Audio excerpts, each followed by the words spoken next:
Bonjour à tous, on finit la semaine en beauté et notamment en franchissant, parce que la gastronomie française est connue, ces établissements et restaurants et autres hôtels le sont partout dans le monde, mais avec la France compte de très très beaux organismes de formation, CFA aussi, dans les métiers de l'hôtellerie et de la restauration. Nous franchissons les portes de l'un d'entre eux, l'EPMT, à Paris, en rencontrant son directeur général Ismaël Meynaud. Ismaël Meynaud, bonjour. Bonjour Jean. Alors, quelle est l'actualité de votre, encore une fois, j'insiste, chers auditeurs, allez franchir non seulement la porte, mais le site internet de l'EPMT. Quelle est l'actualité de l'EPMT en ce début d'année? Écoutez, le PMT a ouvert, donc est situé dans le 17e arrondissement, le PMT a ouvert une nouvelle section cette année puisque nous avions fait des travaux sur la boulangerie. Mhm. Et donc, pour donner des vrais parcours pour ces jeunes qui rentrent en apprentissage, nous avons maintenant le CAP, évidemment, boulanger qui a été ouvert, y compris pour les adultes, puisqu'on a pas mal de reconversions, et une mention complémentaire boulangerie qui a ouverte et qui est actuellement pleine, avec un certain nombre de jeunes qui ont poursuivi, et un formateur qui nous vient d'ailleurs tout droit du Ritz, puisque c'est un ancien formateur qui a voulu, enfin, un ancien professionnel qui a voulu se reconvertir et qui nous fait du pain bio absolument délicieux pendant toute l'année Il maintenant. faudra y goûter. Pas de flagornerie dans ce que je disais. Si je dis, j'insiste et je confirme que le PMT est un très bel établissement. Pour les auditeurs, disons concrètement que s'agissant de cette filière boulangerie, vous avez déjà, et vous êtes en lien avec de très nombreuses entreprises.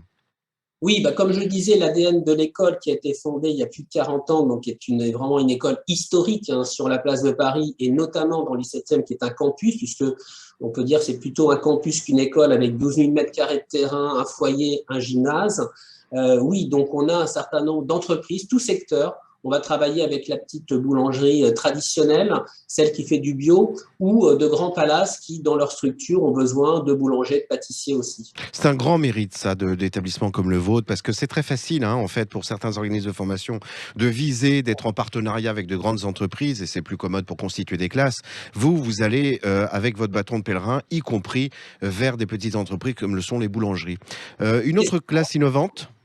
Alors, on est aussi sur actuellement un projet important concernant l'accueil des Ukrainiennes. Hein. Il se trouve que je suis actuellement en relation avec un certain nombre d'associations. Mhm, Il est vrai qu'il y a beaucoup de personnes qui ont parlé sur aidons-les, aidons-les. mhm, Et donc, concrètement, le PMT va avoir une classe pilote d'initiation au métier de la bouche, puisque mhm.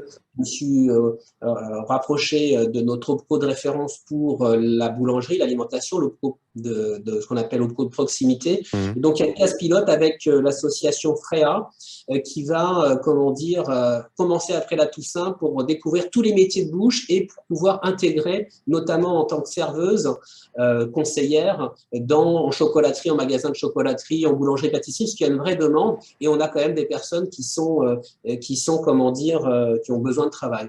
Chapeau bas à vous, Ismaël Meynaud et vos équipes. Et encore une fois, j'invite tous nos auditeurs à aller consulter votre site internet pour découvrir les formations que vous mettez en place, les entreprises avec lesquelles vous êtes partenaire. On refranchira les portes bien volontiers pour avoir un témoignage métier ou apprenti de l'un de vos apprenants. Je vous souhaite dans l'intervalle, Ismaël Meynaud, une très très belle journée et un très bon week-end. Merci bien, au revoir. À très bientôt.